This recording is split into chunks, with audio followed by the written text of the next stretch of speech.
a todos, Shalom, un gusto poder acompañarlos esta noche. Estoy súper contento de poder hablarles un poco acerca de política israelí y de alguna forma relacionarlo con las tribus de Israel. El texto y la invitación a esta charla puede resultar poco concreto, confuso. Vamos a ir avanzando de a poquitos y vamos a terminar haciendo un análisis de qué relación hay o qué podemos aprender con respecto a la relación que hay entre las tribus de Israel y la actualidad y la política israelí. Bueno, yo voy a compartir una pantalla con ustedes que me va a permitir iniciar esta presentación. Espero que la estén viendo. Vale, dame el ok que la estás viendo Sí, se ve así perfecto. puedo... Perfecto. Bueno, las 12 tribus y la democracia israelí. Una de las cosas que me pasó cuando hice Aliyah y llegué a Israel fue que rápidamente, de llegar de una comunidad pequeñita como la comunidad peruana, con 2.000, 2.500 judíos, empecé a darme cuenta que los Yehudim somos muy parecidos y muy distintos a la vez en términos de nuestras creencias, con qué énfasis nos dedicamos a nuestras creencias, cómo vemos el judaísmo, qué es para nosotros el judaísmo en términos de Israel, el idioma, el ivrit, la cultura, las tradiciones, todo esto que toda persona que recibió algo de educación judía tuvo la opción de sentir, de palpar. Cuando uno llega a Israel, realmente lo termina de empezar a vivir también con un sentido que probablemente es un sentido menos usado antes de hacer realidad, que es el sentido de la vista, ¿no? Y después, cuando uno empieza a entender el ivrit y a entender un poco acerca de la política israelí, empieza a entender de qué forma Israel, nuestro país, es una vivencia que tiene que ver con la historia y con la continuación de la historia de nuestro pueblo de más de 5.700 años. Así que yo lo que quiero hacer es proponerles hacer un paseo virtual, por supuesto, porque no tenemos la posibilidad de viajar a Israel, pero vamos a, por un instante, imaginarnos de que a través de la pantalla vamos a pasear y bueno, yo imaginariamente los llevo al aeropuerto Ben Gurión. Acabamos de aterrizar y lo primero que vemos es un letrero que está en 3 idiomas, el hebreo, el árabe, que es el segundo idioma reconocido por ley en Israel como idioma oficial, y por supuesto el inglés, el idioma universal que nos sirve para comunicarnos con los turistas y entre todas las personas, ¿no? Así que bueno, se me ocurrió que lo mejor sería, y viendo la cantidad de gente, lo mejor sería que nos subamos a un bus y que empecemos a pasear por Israel, pero la verdad es que no tuve mucho presupuesto, porque como ustedes saben, todo nuestro presupuesto de la campaña y de las recaudaciones va para proyectos importantes, así que alquilé un bus donde entramos todos ajustaditos, pero es un bus además que representa un poquito la historia del Estado de Israel.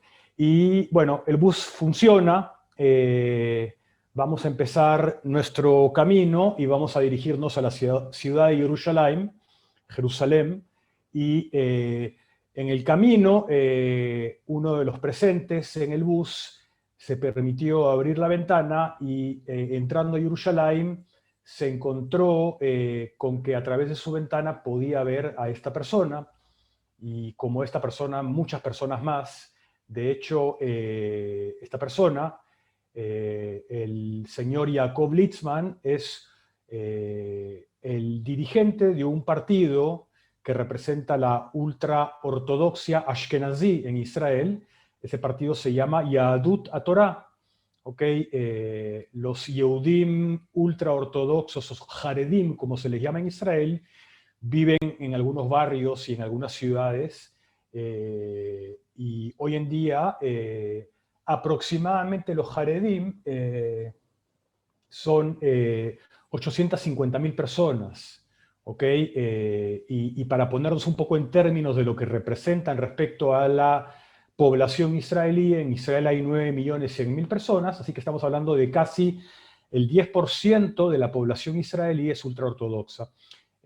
Para quienes se preguntan cuántos ultraortodoxos habían con la creación del Estado de Israel, 40.000 cuando se crearon. De hecho, para Ben Gurión era muy importante que los ultraortodoxos firmaran, como el resto de las corrientes del judaísmo, firmaran la Megilat Atzmaut, el Acta de Independencia, y es así que, entre otras cosas, uno de los acuerdos a los que se llegó en aquel momento entre Ben Gurión y los representantes ultraortodoxos, los Haredim, tenía que ver con que el servicio que iba a dar la población Haredí era un servicio de rezo y de constante suplicación a Dios para que proteja al Estado de Israel, y fue como un subentendimiento de que en un país que se declara como judío y democrático, democrático y judío, sin importar el orden en el que se digan las palabras, tenemos un ejército que es el Tzva Haganah Israel, pero además tenemos a un grupo de gente que está rezando día y noche, preocupándose por tener a Dios cerca, como ha sido a lo largo de la historia del pueblo judío. Así que Yaakov Litzman representa a un partido llamado Yahadut HaTorah. Viven especialmente los Haredim Ashkenazim, viven en ciudades o en barrios como Mea Shearim en Jerusalén, como Bnei Brak y en otros lados, y dentro de la corriente de los ultraortodoxos Ashkenazim hay muchas corrientes adentro, donde cada corriente escucha mucho a lo que su Rab, el Rab de su patio, tiene que decir, ¿no? Y bueno, seguimos avanzando en Jerusalén y alguien más que estaba en el autobús me comenta o me dice, mira Paul, ahí hay otro ultraortodoxo, pero no se ve como el Rab Litzman. Y sí, bueno, este es el Rab Aryeh Deri, de un partido que representa a los judíos ultraortodoxos sefaradim, el partido llamado Shas, históricamente fundado por el que fuera en vida, Zichrono Libraja, el Rab Ovadia Yosef. El origen de Shas tiene que ver con sefaradim que llegaron a Israel durante y luego de la creación del Estado, de muchos países donde Yehudim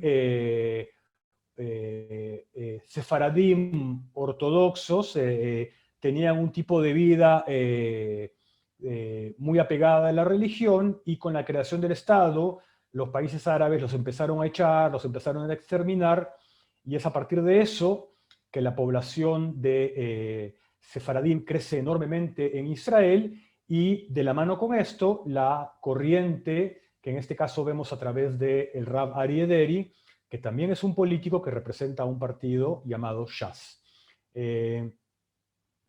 Vamos a, por un instante, salir un poquito de Jerusalén y dirigirnos a un lugar históricamente sagrado en nuestras escrituras, en la Biblia, que es Hebrón. Y aunque hoy en día en Hebrón la mayoría de la población no es población judía, sin embargo, nos es importante pasar por ahí porque les quiero presentar a un personaje que vive en Hebrón, que es además una figura política recién ingresada en las últimas elecciones. Como ustedes saben, en los últimos 2 años hubo 4 elecciones en Israel. El sistema democrático israelí es un sistema basado en el modelo inglés, un sistema parlamentario, por el cual lo que los votantes eligen son los partidos que los representarán en la Knesset, que tiene 120 escaños, y una vez elegida la Knesset, los partidos elegidos, en función a la cantidad de escaños que tuvieron en esa elección, es que le recomiendan al presidente del país, que es una figura muy importante, pero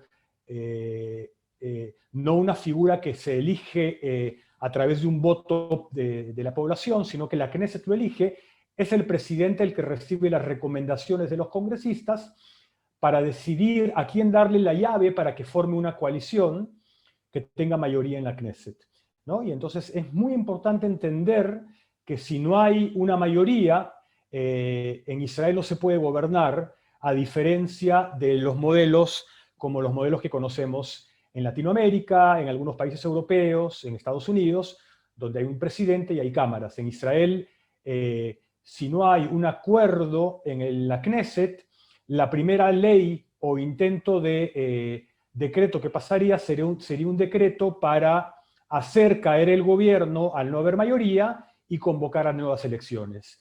¿Ok? Y eso es un poco el trasfondo por el cual en los últimos 2 años Israel ha tenido que ir por 4 procesos democráticos por el simple hecho de que no se ha logrado, después de cada elección, llegar a un entendimiento y a un acuerdo para formar un gobierno. Así que bueno, volvemos al bus y llegamos a Hebrón, y en Hebrón les voy a presentar a un señor poco conocido en la política israelí, muy conocido porque es un conocido abogado que por lo general se destaca por defender a judíos que tuvieron algún tipo de relación en alguna causa en la que estuvieron involucrados también palestinos, ya sean terroristas que hicieron atentados o ya sean palestinos que viven en paz o en guerra con judíos dentro y fuera de las fronteras y no fronteras de Israel, y todo esto que les digo tiene mucho sentido. Itamar Ben-Gvir logró entrar en la última Knesset gracias a que su pequeño partido llamado Otzma Yehudit, Fuerza o Potencia Judía, se unió a un partido más grande llamado Atzionut Datit, que logró entrar gracias a Itamar Ben-Gvir y sus votantes, que son sus fieles seguidores, lograron entrar a la Knesset, y ahora después en un rato vamos a ver cuántos congresistas lograron meter a la Knesset, ¿no? ¿Por qué es importante hablar de este partido, Otzma Yehudit, y de Itamar Ben-Gvir? Itamar Ben-Gvir se declara hasta el día de hoy como gran seguidor y admirador del Rav Kahana. Para quienes conocen la historia del Estado de Israel, el Rav Kahana tenía un partido de extrema, extrema, extrema derecha que fue prohibido por la ley israelí y fue prohibido de participar en elecciones y que sus delegados pudieran ser elegidos para la Knesset de Israel.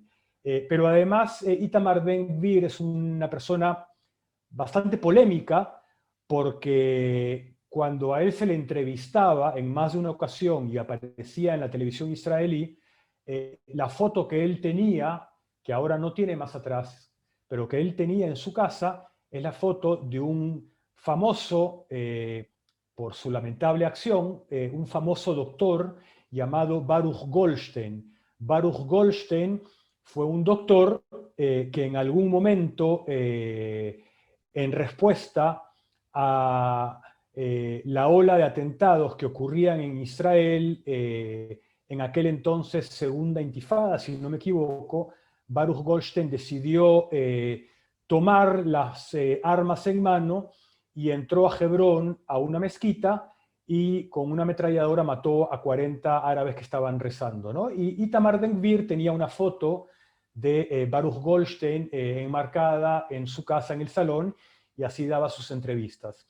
De más está decir que la presentación que les estoy dando yo no va a incluir mi opinión política con respecto a la situación, porque no tengo interés en dar una opinión política personal, sino más bien lo que intenta es ponerlos un poco o insertarlos por un instante en lo difícil que es entender la política israelí, y por esto hago la primera acotación a las 12 tribus, ¿ok? Históricamente las 12 tribus y lo que significa hoy la política israelí. Pero bueno, vamos a avanzar con el bus y vamos a ir a Cisjordania. Cisjordania, como ustedes bien saben, Israel depende a quién le preguntemos. Algunos dirán lo recuperó, otros dirán lo conquistó. Hago mención a todas las palabras que se utilizan. Fue recuperado en la Guerra de los 6 días. Hasta la Guerra de los 6 días le pertenecía supuestamente a Jordania. Israel recupera el territorio de Cisjordania, lo que se conoce como Judea y Samaria, lo que algunos israelíes de izquierda dirán territorios ocupados, lo que algunos israelíes de derecha dirán el Gran Israel según nuestras escrituras. Pero bueno, el bus, que además está blindado, porque eso no se los había contado, pero este bus está blindado y es muy fuerte, nos hace y nos permite entrar tranquilamente a los territorios, a Cisjordania, para conocer a una figura que es el creador de este partido llamado Atzionut Adatit. Lo conocemos con el nombre Bezalel Smotrich, así se lee en español. Bezalel Smotrich nació en Cisjordania y desde muy joven fue muy activista a través del movimiento juvenil en el que participaba desde su lugar, en el lugar donde vivía dentro de Cisjordania, muy activo en términos de su ideología. Y si ustedes ven, a diferencia de los dos judíos ultraortodoxos que vimos al comienzo, que están vestidos de negro y que un poco traen una visión del judaísmo más ancestral y más jaredí, guardada, de cómo ha sido históricamente la vestimenta de los judíos antes de la creación del Estado de Israel, Bezalel Smotrich, al igual que nuestro amigo Itamar Ben-Gvir, tienen una kipá que en ivrit se llama kipá srugá, una kipá en la cabeza que está tejida, ¿ok? Y que representa por lo general a los Yehudim que viven en Cisjordania o están identificados con la población que vive en Cisjordania. Bezalel Smotrich representa un partido que dentro del espectro de la política israelí es llamado como un partido de derecha tirando a extrema derecha. Es decir, lo que lo hace extrema derecha es haber incorporado a gente como Itamar Ben-Gvir, ¿ok? Por otro lado, está en términos de la política israelí, y si hablamos de los partidos clásicos, está muchísimo más a la derecha del Likud, o de lo que fue en su momento Herut, ¿no? Que después se convirtió en Likud, ¿no? Así que hay que entenderlo como la respuesta concreta de una parte importante de los colonos, que hoy en día son 450.000 colonos que viven en Cisjordania y que se sienten representados en la Knesset de Israel votando a partidos como el partido Atzionut Adatit. Otra de las personas que vive en Cisjordania, pero que en este caso no tiene una kipá en la cabeza, y no solo que no tiene una kipá en la cabeza, sino que tiene dentro de sus placeres, disfruta mucho comer comida no kasher, es Avigdor Lieberman. Y me preguntarán por qué este dato es tan importante.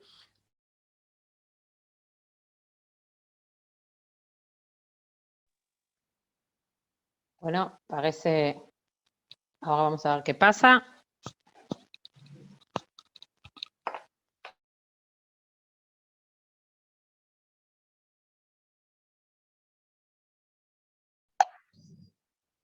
Se detuvo el audio. Sí, ahí lo estoy llamando a ver qué pasó. Denme un minuto, que queremos saber qué pasó con Lieberman.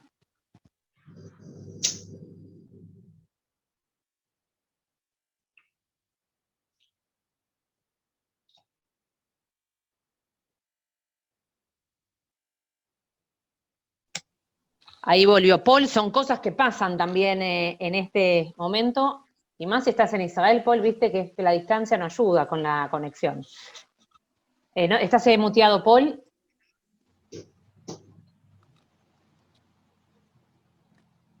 Seguís muteado y queremos seguir conociendo sobre cada uno de... Buenísimo, ahí regreso. Con Lieberman estábamos. Sí, bueno, gajes del oficio. Vamos a ver a nuestro amigo Lieberman. Ok, y bueno, no sé hasta dónde me escucharon con respecto a Lieberman, pero les contaba que Lieberman también vive en Cisjordania. Y Lieberman representa de alguna forma a los Olim que llegaron de la ex Unión Soviética cuando se abrió la ex Unión Soviética a finales de los años 80, llegaron desde finales de los años 80 y hasta finales de los 90, diría, casi 1.100.000 judíos, o 1.100.000 judíos o no judíos, dependiendo de la interpretación que le queramos dar a lo que significa ser judío, pero según la ley de retorno que le permite a toda persona que tenga al menos uno de los 4 abuelos judíos, pueden hacer alía a Israel, así que según la ley del retorno, llegaron 1.100.000 personas de la ex Unión Soviética, y hay un partido que, a pesar de que han pasado 30 años casi, o un poquito más, sigue teniendo una representación de esa alía. Porque ¿qué pasó? El resto de la gente quiso alía, hoy en día se siente israelí, muchos de ellos formaron familias, tuvieron hijos, y los hijos que ya tienen la mayoría de edad no votan por un partido que representa a los Olim, sino que se sienten mucho más involucrados en el día a día, se sienten sabras, como se dice en Israel. Pero es importante destacar a Víctor Lieberman, porque de hecho a Víctor Lieberman también representa un partido de derecha, y diría yo también que hasta de más derecha que el Likud, ¿no? Así que es importante tomar en cuenta, ya hablamos de casi 900.000 ultraortodoxos que están representados en 2 partidos en la Knesset. Ya hablamos de los colonos, aproximadamente 450.000, que están representados por ahora, vimos, por un partido en la Knesset.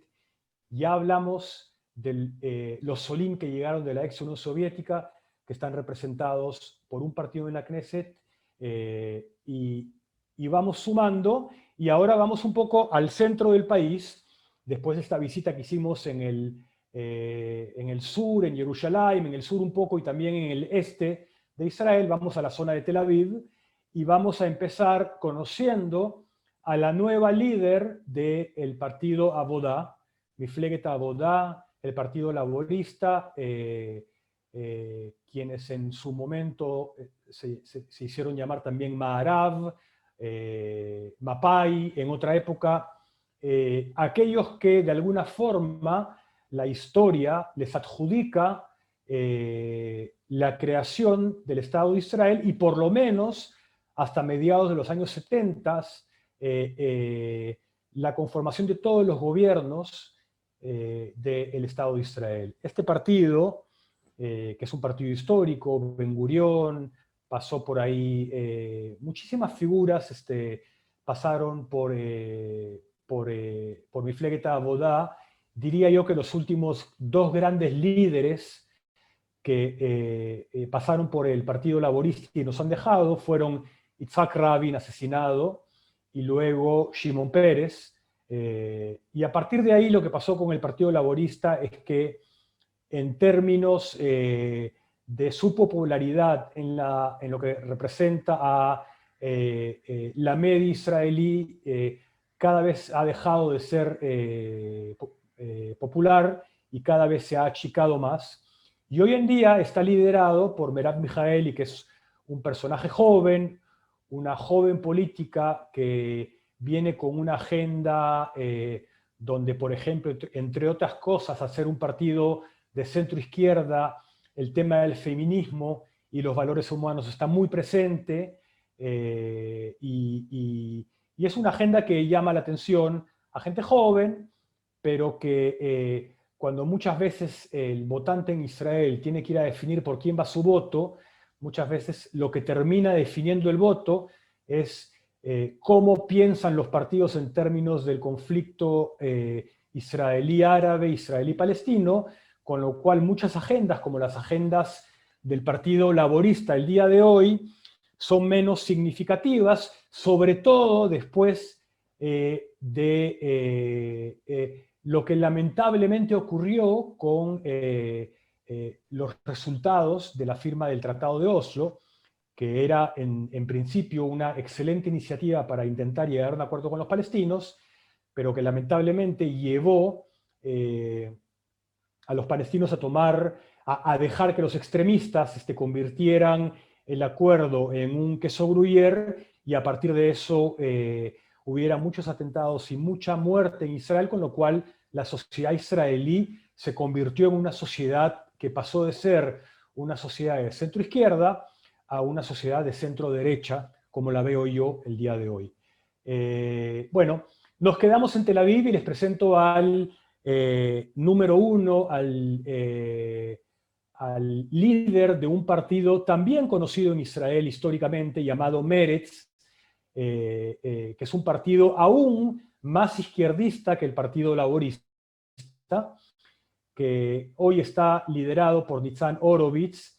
Nitzan Horowitz es no el primero, pero porque ya han habido homosexuales en la Knesset de Israel, pero sí es el primer líder homosexual de un partido en una Knesset. El líder de un partido en una Knesset. Han habido ya en la historia de Israel, también de izquierda y también de derecha, de partidos de izquierda y de partidos de derecha. Nitzan Horowitz, su origen, él viene de ser un periodista importante en la televisión israelí, que decidió involucrarse en la política y bueno, liderar al partido Meretz, que como dije es un partido aún más en términos del mapa israelí izquierdista. Y voy a intentar hacer aquí un pequeño cortecito mientras sigo, para hablar de cosas que quizás en Argentina no suenen entendibles en términos de lo que no es el conflicto árabe-israelí, sino en términos, por ejemplo, de políticas económicas. En Israel, en términos de políticas económicas, los pobres votan derecha, ¿ok? Y la derecha, por lo general en Israel, es la que en términos económicos habla de liberalismo social. Mientras más derecha, más liberalismo social. En contraparte, la clase media alta, Ashkenazim, que llegaron con las primeras aliyot y que hasta en algunas formas, por un lado, fueron, digamos, los pioneros en términos de la creación de los kibutzim. Por otro lado, aquellos que no fueron partes del movimiento de los kibutzim y que con el pasar de los años se fueron identificando como la clase acomodada, que en términos de políticas económicas se sentían más cómodos representados por los partidos de izquierda, ¿okay? Que a pesar de, en su mayoría, dar o intentar darle un papel al Estado mucho más significativo, con el paso de los años y el entendimiento que lamentablemente el concepto y el modelo ideológico precioso del kibutz terminó o casi terminó de ser lo que era en su origen. Hoy en día, más que nada, mucha de la clase alta social en Israel vota izquierda, ¿ok? Cosa un poco rara de entender en términos de las políticas de los países que conocemos en la región, por ejemplo, ¿no? Así que bueno, Nitzan Horowitz también vive en Tel Aviv, se siente muy libre y representa junto con Merab Mijaeli a una población que es la población laica en Israel. Y cuando digo laica, hablo más o menos de que el 43% de los judíos en Israel son laicos. Y laicos quiere decir que no son tradicionalistas, es decir, hay diferencia entre un judío tradicionalista que puede, o seguramente no es religioso, y sin embargo ayuna en Yom Kippur, seguramente tiene algún tipo de relación con la kashrut en Israel, porque en Israel es muy fácil comer kasher, en algunos casos hasta diría respeta Shabbat, y es considerado tradicionalista, come matzá en Pesach, versus el judaísmo laico, que no ve en las cuestiones religiosas como una forma de vivir su judaísmo, con lo cual su conexión tiene más que ver con los valores que hay por detrás de las fiestas y menos con las costumbres religiosas que se manejan, ¿no? Y esa es probablemente la mejor definición que creo puedo darle yo a la diferencia entre un yehudí laico y un tradicionalista en Israel. ¿Okay? Es importante entenderlo porque probablemente la Yahadut en el resto de la diáspora o en países como la Argentina puede estar mucho más identificada con corrientes como la ortodoxia, el movimiento conservador o el movimiento reformista, y en Israel la ortodoxia tiene el monopolio sobre los actos religiosos del país, con lo cual espacios o corrientes distintas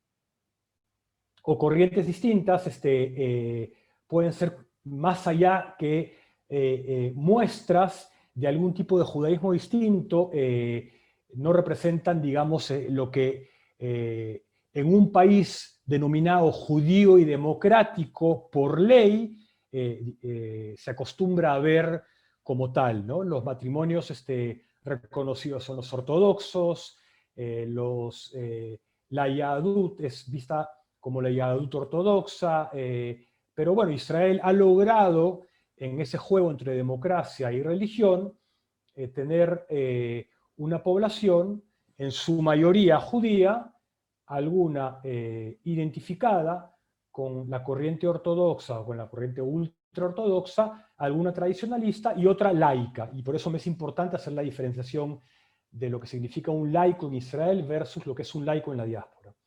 ¿Ok? En el norte de Tel Aviv vive Yair Lapid. Yair Lapid, también un famoso periodista que, además de ser periodista, es un gran escritor, que hace algunos años dejó el periodismo y se convirtió en político y creó un partido llamado Yesh Atid, Hay Futuro. Yair Lapid además es el hijo de un gran famoso periodista y político israelí, Tommy Lapid, que además hizo aliyá de Hungría, escapó de la Shoah, con lo cual, en términos de lo que Yair Lapid representa, sería el mejor ejemplo de lo que es un judío que visita la frontera entre lo que es ser un judío laico en Israel y un judío tradicionalista. Cuando alguien quiere leer acerca de sionismo y de lo que significa ser judío en Israel y lee a Yair Lapid, se encuentra con textos muy inspiradores en cuanto a la importancia de ser Shevet Ahim, de ser una tribu unida, y esto se vuelve a relacionar justamente con lo que venimos hablando respecto a las tribus, ¿no? Pero a primera vista y en términos de lo que lamentablemente nos genera pensar en términos de política, Yair Lapid representa de alguna forma a la burguesía israelí o a la clase media israelí laica o laica tocando al tradicionalismo. También vive en Tel Aviv Gideon Sa'ar, que también formó un partido llamado Tikva Hadashah, una nueva esperanza. Aquí Gideon Sa'ar siempre fue, desde que fue muy chico, siempre fue miembro del Likud, llegó a ser el número 2 de Netanyahu. En algún momento Netanyahu, cuando se sintió muy amenazado por la presencia de Gideon Sa'ar, logró hacer que Gideon Sa'ar se fuera del Likud y se retirara de la política, o Gideon Sa'ar entendió que la fuerza de Netanyahu era muy fuerte y el espacio de Netanyahu era imposible de ocupar, y se retiró de la política durante algunos años. Volvió al Likud para competir contra Netanyahu de cara a una elección interna, la perdió, y decidió dejar el Likud, y junto con él se fueron 5 o 6 congresistas del Likud para formar este partido Tikva Hadasha. Es importante mencionarlo porque Gideon Sa'ar, diría yo, que en términos de su visión política es un poco más derechista que Netanyahu, ¿ok? Y una anécdota interesante es que Gideon Sa'ar llegó a Israel cuando sus padres hicieron aliyá de Argentina. Él estaba, por lo que leí, en la panza de su madre, así que de alguna forma, si algún día Gideon Sa'ar llega a ser primer ministro en Israel, la Argentina podrá decir que tiene 2 gobernantes en el mundo, un papa y 2 gobernantes, ¿no? Gideon Sa'ar ha sido ministro de Educación en algún gobierno de Netanyahu y es una persona muy, muy interesante. Vamos un poquito al este de Tel Aviv, es decir, vamos de vuelta, saliendo de Tel Aviv, cruzamos Ramat Gan y Givatayim, cruzamos Petah Tikva y nos encontramos con una ciudad pequeña llamada Rosh Ha'ain, que es una ciudad que en su momento fue la principal ciudad donde llegó la aliyá de los judíos de Yemen, ¿no? La aliyá de los Teimanim, como decimos en Israel. La importante aliyá que llegó de los judíos de Yemen se estableció en un pueblito que luego se convirtió en ciudad llamada Rosh Ha'ain, pero es una ciudad donde además el ejército israelí, como parte de un acuerdo que tenía con la municipalidad de Rosh Ha'ain, otorgaba a sus generales en retiro, como parte de sus beneficios de retiro, tierra para que pudieran construir sus casas y de esa forma lograr lo que en Israel se intenta hacer mucho, que es lograr que las ciudades sean lo que llamamos en Israel un kibbutz galuyot, un encuentro de las distintas tribus a propósito de las tribus, ¿no? Y digo esto porque en Rosh Ha'ain vive el antepenúltimo director o jefe general del ejército, Benny Gantz, que cuando dejó el ejército, después de esperar, según la ley, 2 años en Israel para poder entrar en la política, formó un partido llamado Kahol Lavan, se unió con Yair Lapid, el que vimos antes, y juntos, bajo el nombre de Kahol Lavan, participaron en la tercera de las 4 elecciones que hubo en Israel. Y en la tercera elección, él, como número 1, si se recuerdan, fue junto a otro general importante, Gabi Ashkenazi, junto a otro general importante, Bugi Ya'alon, y junto a Yair Lapid en un partido que tomó el nombre del partido que Benny Gantz había formado solo. Es decir, para la tercera elección, Yesh Atid y Kahol Lavan se convirtieron en Kahol Lavan, y Kahol Lavan obtuvo resultados muy, muy importantes, siendo la segunda fuerza después del Likud, cuando el mensaje había sido durante toda la campaña para esa tercera elección, que Kahol Lavan como partido no se sentaría con Netanyahu, y como recordamos bien, al final Netanyahu logró convencer a Benny Gantz y le ofreció un gobierno en donde primero Netanyahu sería 2 años primer ministro y luego Benny Gantz sería 2 años primer ministro. Bueno, ese gobierno cayó porque no se aprobó el presupuesto nacional.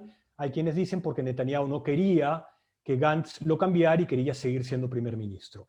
Pero en todo caso, Benny Gantz se presentó a estas nuevas elecciones, y me es importante hablar de esa tribu, que es también una tribu representativa, ¿no? En Israel, históricamente, la gente que ha pasado por el ejército y ha hecho cosas importantes por el Estado de Israel, sacrificando una familia, sacrificando cercanos, dedicando su vida a la carrera militar y a hacer cosas y a tomar decisiones muy, muy importantes, tienen un espacio y son vistos también como una tribu dentro de lo que es el mosaico de la sociedad israelí. Vamos a ir a Ra'anana ahora, y vamos a conocer a alguien que hoy en día, me adelanto un poquito, es nuestro primer ministro. Naftali Bennett formó un partido hace ya algunos años llamado Yemina. Lo que lamentablemente esta foto no muestra es que Naftali Bennett es israelí, hijo de migrantes que llegaron de Estados Unidos.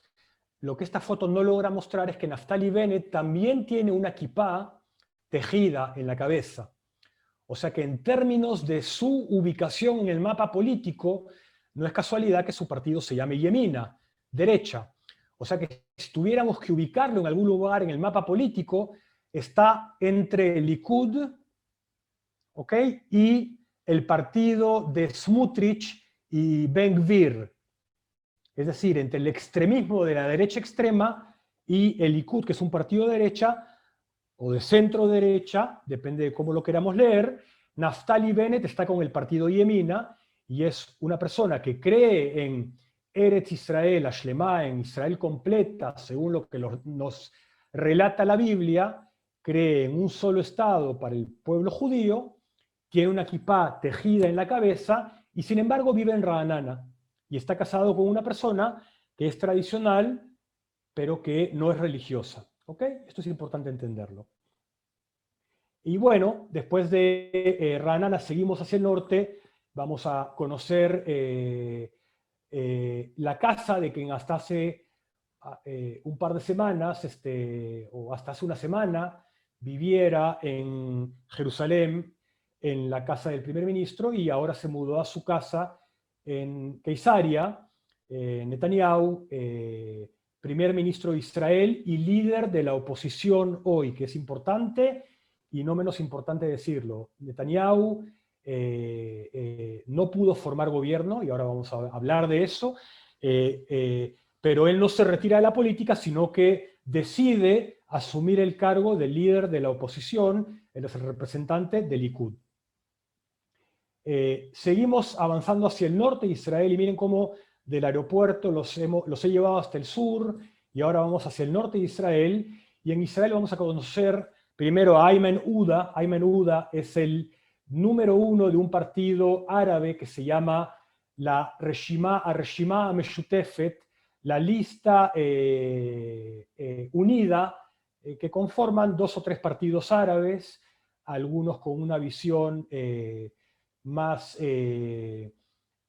pro diálogo con los otros partidos políticos, algunos más en el papel de intentar defender los derechos de los palestinos y de las minorías, pero como en Israel hay democracia y hay 2.300.000 árabes que tienen derecho a voto en Israel, es decir, de los 9 millones de ciudadanos hay 6.700.000 judíos y 2.300.000 árabes, con lo cual todos los mayores de 18 años tienen derecho a votar en un país que es judío, pero que es además democrático, donde no hay ciudadanos de segunda.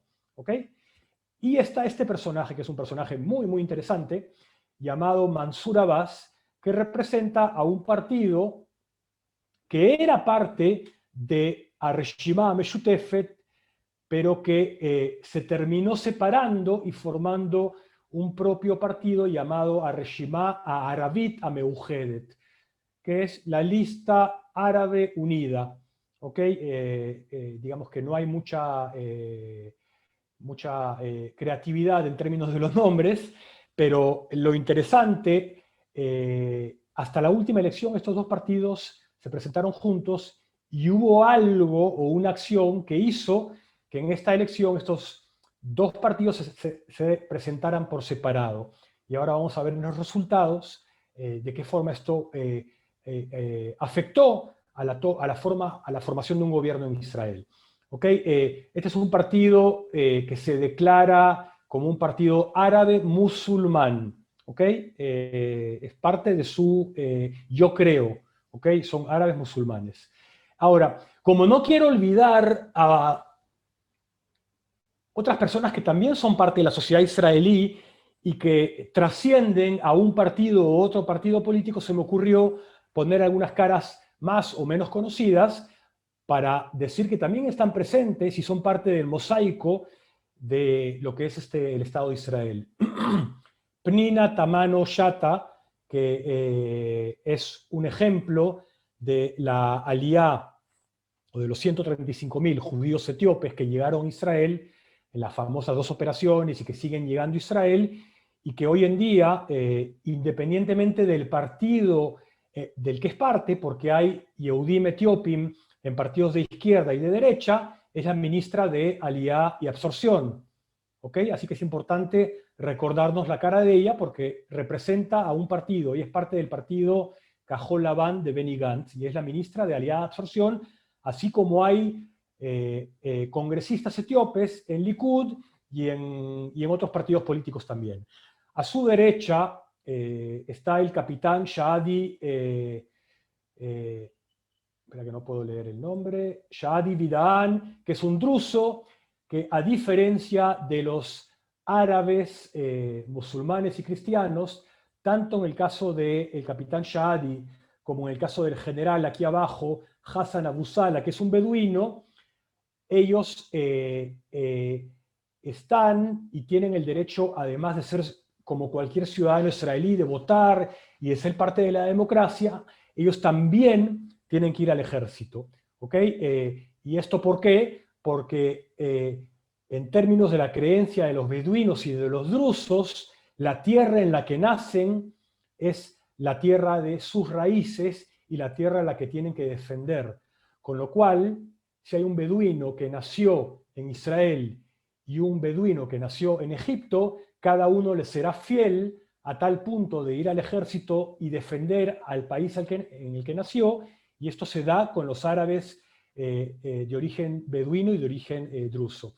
Y finalmente, para hablar de algo que también de vez en cuando suben los titulares de la prensa israelí, tiene que ver, y puse de aquí 2 personajes que son, no es familiar mío, Pablo Rosenberg, es un olé de Argentina, Shlomi Shabbat, es un israelí de origen turco, y me pareció importante ponerlo porque siempre parte de las discusiones que tienen que ver con el entendimiento de la sociedad israelí, de vez en cuando suben los tonos, y si somos un país donde hay Ashkenazim y Sefaradim, y dejó de ser un país de Ashkenazim y de Sefaradim para convertirse en un país donde estamos mezclados, donde somos una sola sociedad. Bueno, cuando hablamos de las tribus hay que mencionar esto también. Así que bueno, se acabó nuestro paseo y ahora vamos a los resultados de las elecciones. Estoy 3 minutos tarde de lo que pensé que iba a estar, pero rápidamente les quiero compartir los resultados de las últimas elecciones y hacer un pequeño análisis. Voy a marcar, si se ve con el mouse, en Israel de los 9.100.000 habitantes hay 6.578.000 habitantes que tienen derecho a votar, y como en Israel no es obligatorio votar, sino que es un derecho democrático, con lo cual vota el que quiere, es decir, no hay que votar por obligación, ni hay que pagar una multa.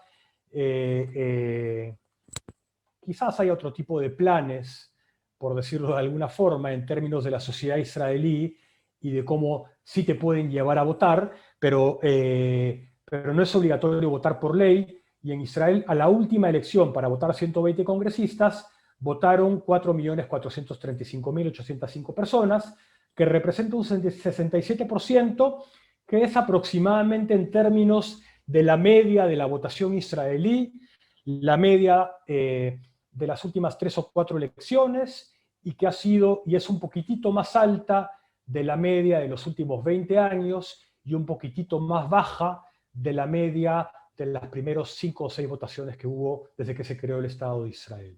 ¿Ok? En esta elección, el Likud fue el partido que más votos obtuvo, 1.066.000 votos, que es el 24%, 30 congresistas, y para no repetir todo, simplemente, como ustedes verán, Likud, Netanyahu, 30 congresistas, Yesh Atid, Yair Lapid, 18 congresistas, y les recuerdo las posiciones un poco en la tabla de izquierda y derecha. Likud, centro-derecha, tirando a derecha, o derecha, 30 congresistas, Yesh Atid, centro a centro-izquierda, aunque hay gente de derecha y de izquierda en el partido, es un partido de centro, diría yo, 18 congresistas, Shas, el partido de los ultraortodoxos sefaradim, 9 congresistas, que es un partido histórico que acompaña al Likud. Kahol Lavan, el partido de Benny Gantz, con 8 congresistas, un partido de centro. Yemina, el partido de Bennett, de nuestro primer ministro hoy, con 7 congresistas, que es un partido más a la derecha del Likud. Abodá, de Meirav Mijaeli, que es un partido de centro-izquierda, tirando para izquierda, 7 congresistas. Yahadut HaTorah, los ultraortodoxos Ashkenazim, 7 congresistas. También es un partido, por lo general, acostumbrado a ir por la derecha, pero para ellos, para los ultraortodoxos, es muy importante el tema de estar, sobre todo, en la comisión que se ocupa de la división de los presupuestos nacionales, por el hecho de que son muchos los judíos ultraortodoxos que viven por debajo de lo que es la línea de pobreza en Israel, y que son de alguna forma, por un lado, aceptado como parte del status quo, y esto es un tema que después se puede discutir, que van a yeshivot y hacen su servicio en términos de las horas que dedican al estudio de la Torá, con lo cual muchos de ellos no trabajan, y entonces les es muy importante estar con el partido que gobierna para poder tener esa posibilidad de incluirse en la repartición de la torta del presupuesto nacional. Israel Beitenu, el partido de Avigdor Lieberman, de los Olim, partido de derecha, con 7 congresistas. Atzionut Datit, el partido de extrema derecha, con 6 congresistas. Miren que si Bezalel Smotrich, que tenía la kippah, no iba con el más extremista, el de Hebrón, quizás no llegaba al mínimo necesario para entrar a la Knesset, que son aproximadamente 160.000 votos, ¿no? Menos de 160.000 votos, tienes 3 y 3 no te permite entrar. El corte es a partir de 4. Después, Areshima Meshutefet, el partido árabe, el primero que les presenté con 6 congresistas. Tikvah Hadashah, el partido de Gideon Sa'ar, que se fue de Likud, o sea, derecha, 6 congresistas. Meretz, extrema izquierda, 6 congresistas, o izquierda, como quieran verlo. Y el último pasó por 7.000 votos a Reshima Arabit Meujedet, del partido de Mansur Abbas.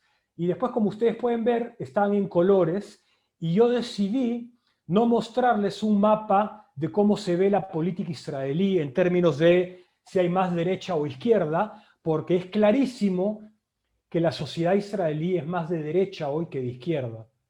Es de centro-derecha tirando a derecha. ¿Ok? Así que lo que decidí hacer fue marcar los partidos que antes de esta última cuarta elección dijeron que se sentarían o no se sentarían con un gobierno de Netanyahu. Es decir, si tú votas por mí, sabes que estás votando porque yo voy a proponer a Netanyahu como primer ministro. Si tú votas por mí, sabes que yo estoy, que estás votando por todo lo que mi partido significa, pero porque además, aunque mi partido tenga ideológicamente cosas en común con el Likud y Netanyahu, no voy a formar una coalición con Netanyahu ni lo recomendaré porque él querrá ser primer ministro y no quiero que sea primer ministro. Habían esas 2 posiciones, yo los marqué en amarillo y en verde, y en gris marqué a los únicos 2 partidos que antes de las elecciones no dijeron a sus votantes a quién recomendarían. ¿Ok? Y frente a ese análisis, resulta que de los 4.435.000, 1.856.000 votantes votaron a favor de que Bibi siga siendo el primer ministro de Israel, y 2.045.000 votaron en contra de que Bibi siga siendo el primer ministro de Israel. Ese es el análisis que hago yo de los resultados, y ese es el motivo por el cual, después de 4 elecciones, el primer ministro de Israel no es Netanyahu, porque inclusive mucha de la gente que votó, que son partidos de derecha, léase Yemina, léase Israel Beitenu, léase Tikvah Hadashah, son partidos que dijeron, si Bibi se pone en un costado, formamos gobierno con el número 2 del Likud. O sea, y ustedes me preguntarán, ¿cómo puede ser que una figura como Bibi sea vista así por la sociedad en Israel o por una parte de la sociedad israelí, bueno, hay que decir definitivamente que Bibi fue y será recordado como el top o uno de los top 3 líderes más importantes en la historia de la política israelí, de lo que ha logrado hacer, pero que así como vemos grandes logros por Bibi, lo que quizás no vemos desde aquí es la gran grieta que generó Bibi a tal punto que hoy en día el gobierno que gobierna Israel no tiene una agenda ideológica que seguir, porque hay muchas diferencias entre lo que quieren la izquierda, la derecha, el centro, el partido árabe, que es parte del gobierno. Hay muchas diferencias ideológicas y es imposible lograr una coalición que ideológicamente se siente y pueda gobernar. Pero era más fuerte la necesidad de formar un gobierno para trabajar en lo común que es, primero que nada, aprobar un presupuesto nacional. Israel hace 2 años no tiene un presupuesto nacional, y sin presupuesto nacional, Israel tiene que seguir utilizando el último presupuesto nacional, que fue el del 2019, porque así lo dice la ley en Israel. Si un gobierno no aprueba un presupuesto nacional, cae, y si cae hay que convocar elecciones. ¿Y qué pasó en estos últimos 2 años? Ha habido corona, y al no haber presupuesto nacional no se pueden aprobar partidas extraordinarias que van por adelante o para agregar al presupuesto nacional, con lo cual esto ata a Israel y los ciudadanos se sienten de que después de 2 años no son atendidos frente a sus necesidades, a lo que pasó con la crisis, etcétera, etcétera. Y por un instante no solamente veamos a Israel como el país de la alta tecnología. Es verdad que la alta tecnología nos da un orgullo enorme, pero también hay un país de baja tecnología que cuando no hay presupuesto sufre, porque no hay dinero para poder darles y dinero para poder repartir, y incentivos laborales y formas de ayudarlos en momentos de crisis. Así que la razón por la que no se formó un gobierno es porque Netanyahu no pudo lograr la mayoría, y cuando Netanyahu, que fue el primero que recibió la llave para formar o intentar formar por 4ª vez, después de esta 4ª elección, un gobierno, Netanyahu devuelve la llave y en ese momento se decide que por el bien de las tribus de Israel vale la pena llegar a un acuerdo y encontrar lo mínimo común que le permita a Israel seguir adelante. ¿Y qué es lo mínimo común? Como dije, un presupuesto, en primer lugar, y en segundo lugar, hacer algunos arreglos al modelo democrático israelí. ¿Qué quiere decir algunos arreglos? El modelo democrático israelí, al ser tan sectorial en términos de las tribus, hace que las tribus más pequeñas, léase, los partidos más pequeños, son los que terminen de definir cómo se forma el gobierno en Israel. ¿Ok? Y lamentablemente, o no lamentablemente, Israel no es Inglaterra, donde hay 2 grandes partidos que pueden más o menos traer o atraer a la mayoría de los votantes, con lo cual el modelo israelí como tal, que es un modelo que el Parlamento a través de sus congresistas elige cuál es el partido de gobierno, esta palabra no existe, pero la voy a inventar, se ha convertido en un lugar donde se encuentran las tribus de Israel, y si no hay un orden y un reacomodo de algunas de las reglas del modelo democrático, Israel va a seguir inestable de elección en elección. Y este es un poco el mensaje final y la conexión que hice yo con las 12 tribus de Israel. Recordemos la destrucción y el significado en la historia de nuestro pueblo. En cuanto a la historia nos cuenta de las 12 tribus de Israel, y veamos que aunque suena surrealista el gobierno que tiene Israel hoy en día, habían necesidades más importantes. Y las tribus de Israel, que de alguna forma traté de presentarlas en este pequeño paseo virtual, que entienden que hoy la política es la forma de estar representadas, juegan en un lugar llamado Knesset, y ese lugar no puede ser un circo, tiene que ser un lugar donde se pueda gobernar, donde la democracia se respete, y donde si tenía que llegar la hora en que hagamos algunos arreglos para que simplemente la población se sienta representada y los políticos no jueguen solamente a ser políticos, bueno, tenemos el gobierno que tenemos.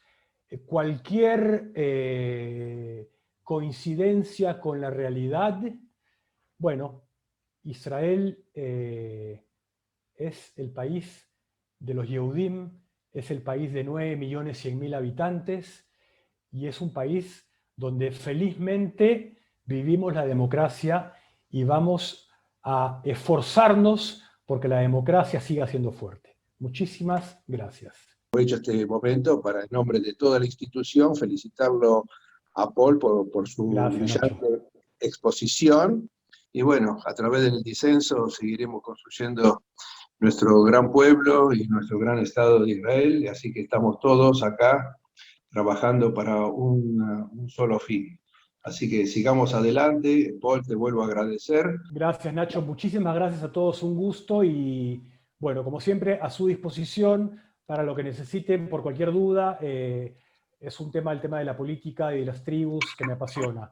Así que buenas noches, disfruten de la cena y bueno, desear que Argentina quede campeón también para que este país tenga una buena alegría. Gracias a todos nuevamente y gracias Nacho, Ignacio Sutbofner, presidente de CUJA, Paul, expositor y director, representante de Kernisot. Gracias, buenas noches.